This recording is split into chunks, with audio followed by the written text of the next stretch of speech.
August 8, 1963. 3:03 a.m. The countryside of Buckinghamshire is silent. A Royal Mail train races south toward London. Inside its carriages are 128 sealed mailbags. Inside those bags, cash. Untraceable. Unmarked. Old banknotes on their final journey before destruction. £2.6 million. At that moment in history, it was the largest cash robbery Britain had ever seen. But in 3 minutes, the routine would collapse.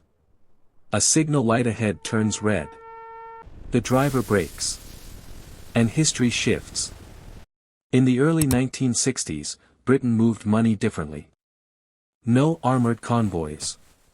No digital tracking. No surveillance cameras on every corner. The railways were trusted. Every night, high-value postal trains moved quietly through the countryside. Most citizens never knew how much money passed through those carriages. The Glasgow-Euston overnight service was one of them. Cash collected from Scottish banks travelled south to London for redistribution and processing at the Bank of England. Because Britain was transitioning to new currency designs, enormous sums were being centralized. On certain nights, millions were loaded into a single coach. It was efficient, predictable, and dangerously exposed. Somewhere in London, a man named Bruce Reynolds saw that vulnerability. Reynolds wasn't reckless. He wasn't loud. He studied. He observed patterns. He believed the biggest risk wasn't committing a crime. It was thinking too small. Reynolds began assembling specialists. Not amateurs. Professionals. Among them was Buster Edwards, a logistics man with steady nerves. There was Charlie Wilson, disciplined and reliable. There was Roy James, a skilled driver who could handle speed under pressure. And then there was Ronnie Biggs. Biggs wasn't a mastermind. But he had connections. Access. Useful relationships. 15 men in total. Each selected carefully. Each told only what they needed to know. Reynolds insisted on structure. Military precision. No unnecessary violence. In and out in under 30 minutes. The location would be near Ledburn, a quiet stretch of rail surrounded by farmland. No houses nearby. Minimal lighting. Limited patrol routes. The ideal ambush point. The genius of the plan wasn't brute force. It was deception. Railway systems at the time relied on colored signal lights. Green meant proceed. Red meant stop. Reynolds' team studied the system. They learned that covering a green signal and placing a portable red light in front of it would trick the driver into believing it was legitimate. No explosions. No derailment. Just compliance. On the night of August 7th turning into the 8th, the men positioned themselves. They wore dark clothing. Gloves. Masks. Battery-powered equipment. At 3:03 a.m., the train approached. The driver, Jack Mills, saw red. He braked immediately. He believed it was official. He believed he was following protocol.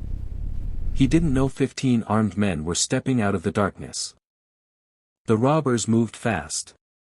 Efficient. Organized. They boarded the locomotive. Mills was struck during the confrontation, not fatally, but with force. He would later suffer trauma that never fully healed.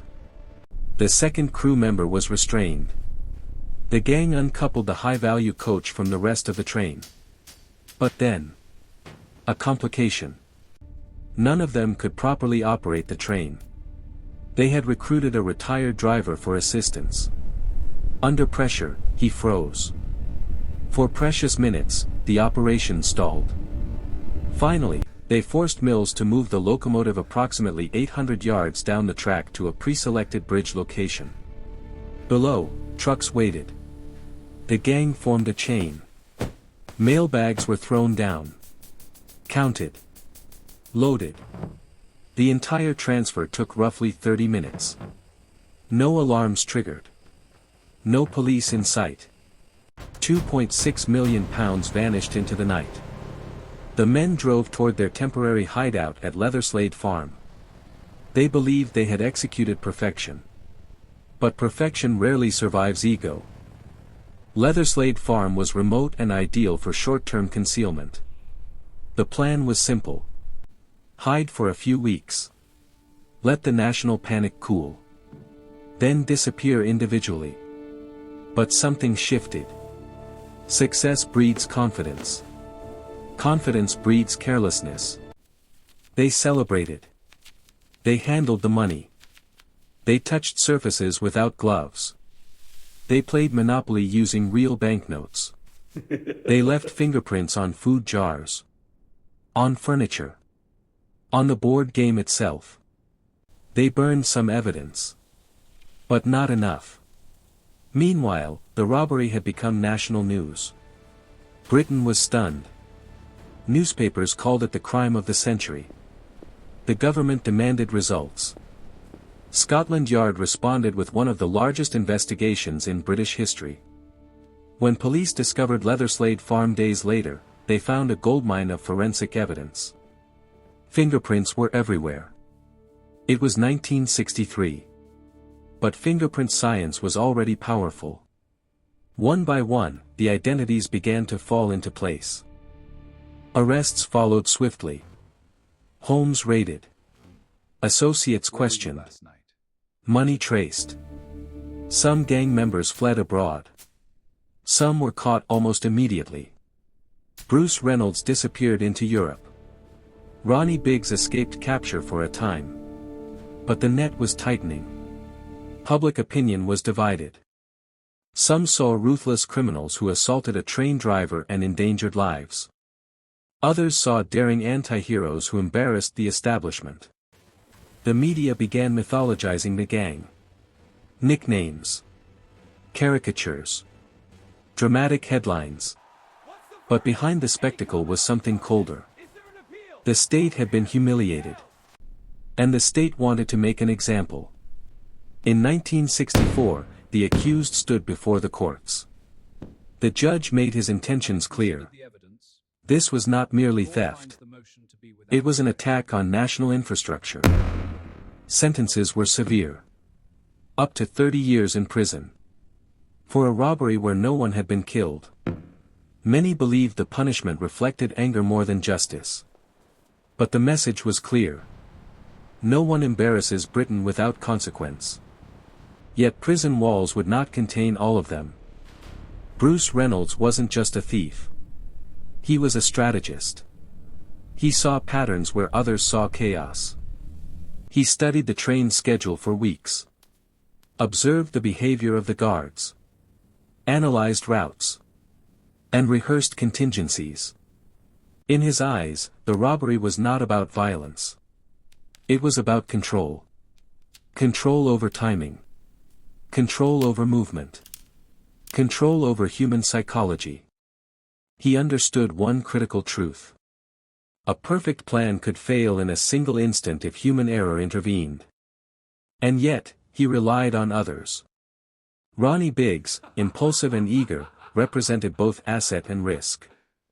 Buster Edwards, steady yet ambitious, sought recognition. Charlie Wilson, disciplined, feared nothing.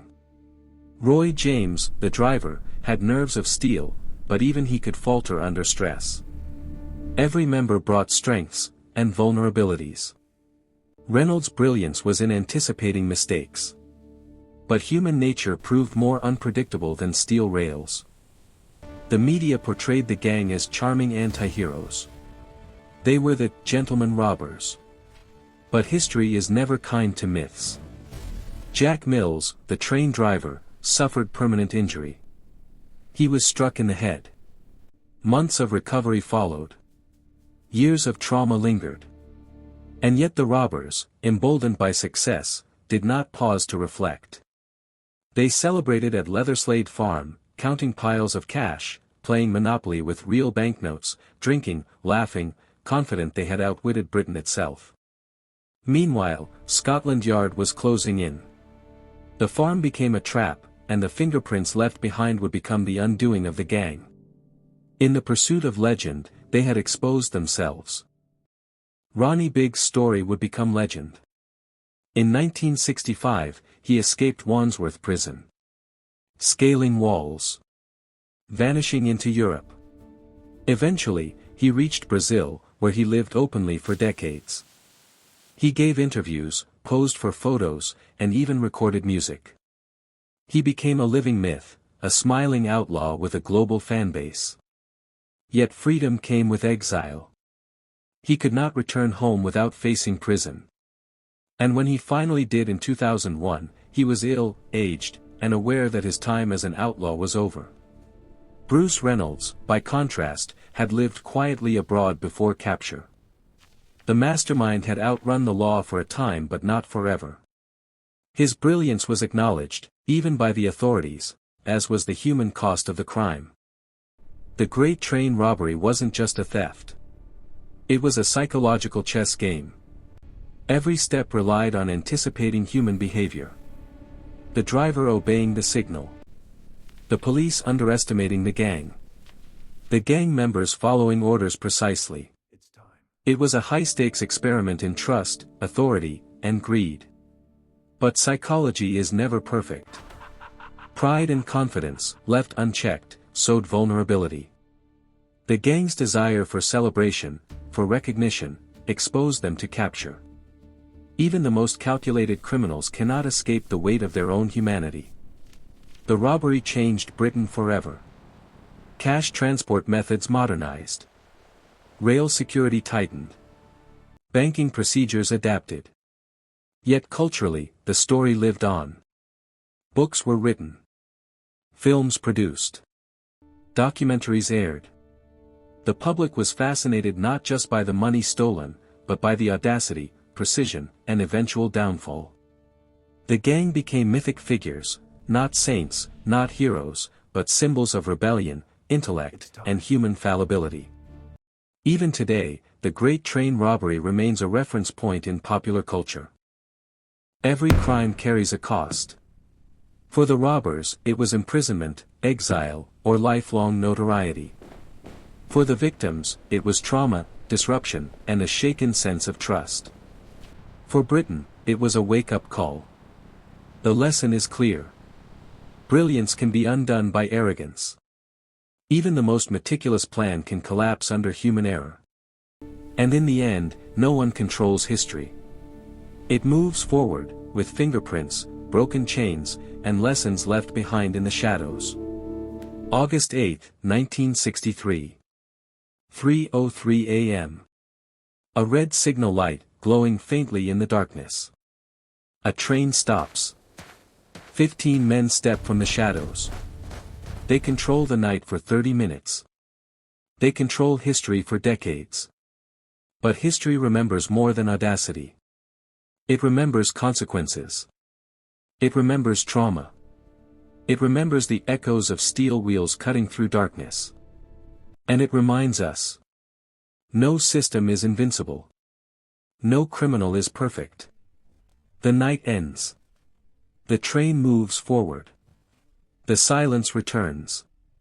But the story lives forever.